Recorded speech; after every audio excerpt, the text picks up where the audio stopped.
So welcome back sa panibagong episode ng Drive Talk. So ngayon, ang i-feature nating sasakyan, itong 2024 Toyota Hilux GRS. Let's find out here in Drive Talk.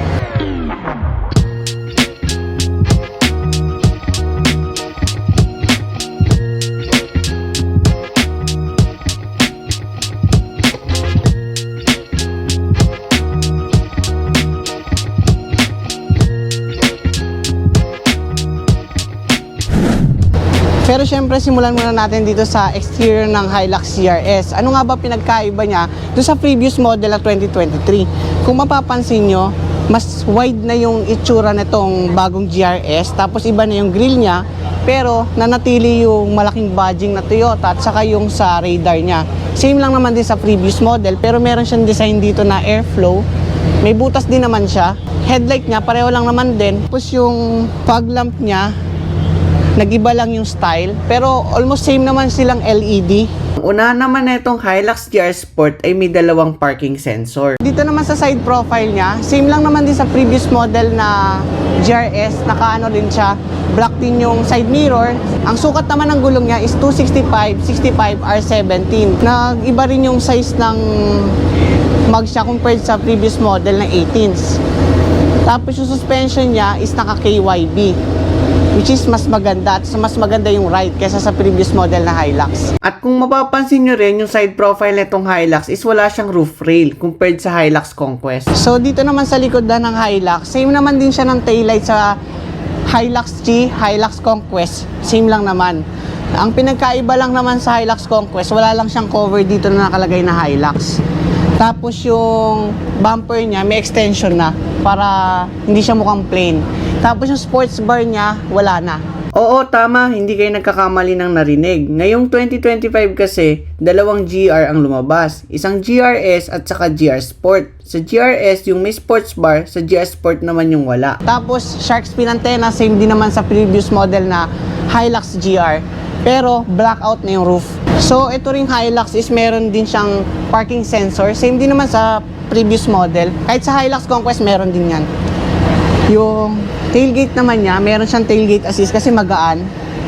Sa tingin ko mas magaan to kaysa sa Hilux Conquest. Pero yung space niya, almost the same din naman. Ang makina naman netong Hilux GR Sport is 2.8 liter turbo diesel. Made it with 224 horsepower at 550 Nm of torque. So ngayon, nandito tayo sa loob ng Hilux GR Sport. So napansin ko lang, no, kung i-compare natin to sa Hilux Conquest, ito is meron siyang paddle shifter. Tapos may red stitch dito sa may steering wheel niya. Tapos nag-iba na rin yung head unit niya. Mas maganda na siya tingnan. Yung GR Sport is 4x4 siya. So meron siyang DAC, tapos meron ditong Type A USB port, tapos 12 volt socket na dalawa. Meron din tong wireless charging. So isa pang nagustuhan ko dito, carbon trim yung design niya. Pero hindi siya totoong carbon, pero mukha siyang carbon. Ganon din dito, tapos wala na siyang ambient light. Tapos yung ceiling niya is black din, same sa Conquest. Pero ito yung isa pa sa nagustuhan ko. Meron siyang GR badging dito sa upuan niya. Tapos suede yung material ng upuan. Tapos yung seatbelt sobrang sporty dahil kulay pula. Ang driver seat naman netong Hilux GR is 8-way power seat adjustment. Ang manibela naman neto is manual tilt and telescopic. Pagdating naman sa pedal neto, sobrang sporty dahil naka-sports pedal na siya. Tapos yung rear view mirror naman niya is auto dim din. Meron siyang sunshade. Tapos yung map light niya, hindi pa siya LED. Tapos yung visor niya, same din sa Conquest. Walang ilaw. Yung driver and passenger. Tapos yung bintana niya is automatic up and down. Tapos meron siya ditong tweeters. Ang isa pa nagustuhan ko dito, yung gauge niya, sobrang sporty talaga. Alam mo na GR Sport to. Sa may baba naman ng dashboard, nakapwesto yung 360 camera, yung blind spot monitoring at saka yung parking sensor. Hindi rin kayo magagawaan sa cup holder dito dahil marami siyang cup holder. Bukod sa cup holder, meron din itong cooler at maluwag na glove compartment. So lipat naman tayo dito sa likuran. So dito naman sa likuran ng Hilux GR Sport, Same sa unahan, may mga red stitching dito kaya sobrang sporty talaga ng loob nito. Tapos yung armrest niya, same din sa Conquest, may cup holder. Kaya lang yung tunnel niya, which is mataas pa din naman. Same din sa dati. Tapos, meron na siyang rear aircon vent. Yun yung nagustuhan ko rito. Oh, test drive naman tayo.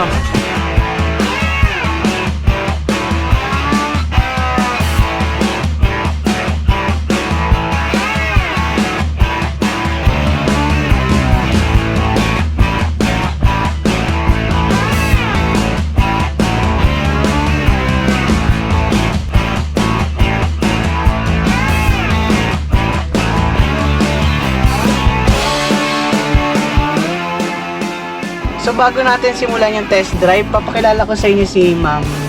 Hi! I'm Vanessa Pacheco po from Toyota Makati. Saka kung may inquiries kayo, message nyo lang si Ma'am Opo. sa Toyota Makati. Dadrop ko na lang yung contact number ni Ma'am dito sa contact details. So subukan natin tong Hilux GR Sport.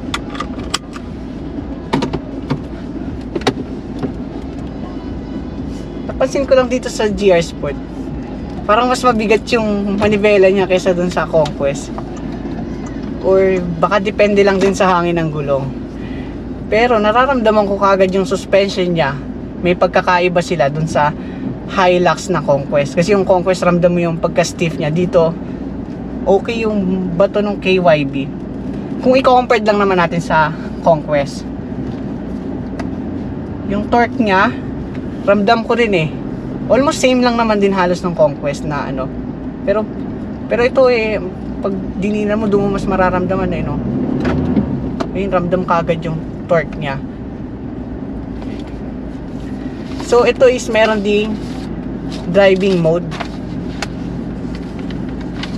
Meron din tong eco at saka power mode. So, ngayon, walang mode pala tayo. Kaya ramdam ko kagad yung power. So try natin i-switch to sa eco mode. Kasi sa Conquest yung 2.4, okay naman sa akin yung eco mode. Parang ano na, parang hindi naman ako masyadong nahihinaan. So dito naman sa GR Sport, mas gusto ko yung eco mode nito. Ramdam mo kagad yung pagka 2.8 niya. Kasi nga mas mataas yung horsepower nito kaysa dun sa regular na Conquest. Kung i-compare natin dun sa 2.8 na Conquest na 4x4 din. Siguro kung galing kayo ng Conquest, okay din naman na upgrade tong GR Sport. Pero konting-konti lang naman kasi kung sa power, parang konti lang naman din eh. Tsaka ito pa, meron din tong adaptive cruise control, which is mas magagamit nyo sa mga highway. Kung gusto nyo mapanood yung vlog natin noon, ipapop up ko na lang sa taas yung link. Nandun yung full video nung ano natin doon, cruise control. So ngayon subukan naman natin tong power mode na tong Hilux GR Sport. So naka-switch tayo ng power mode. Subukan natin.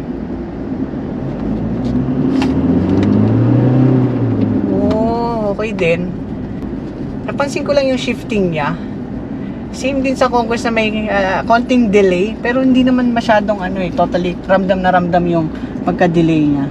Pansin ko kasi may delay siya dun sa naka-drive mode tapos power mode. So subukan natin itong sequential, tapos gamitin natin itong paddle shift. Oo, pero walang may halos may delay. Pero mas gusto ko yung sequential mode niya kasi ramdam mo yung power niya, unlike kung naka-drive mode ka. So kung magpa-power mode kayo dito, parang mas masarap siya kung naka-sequential.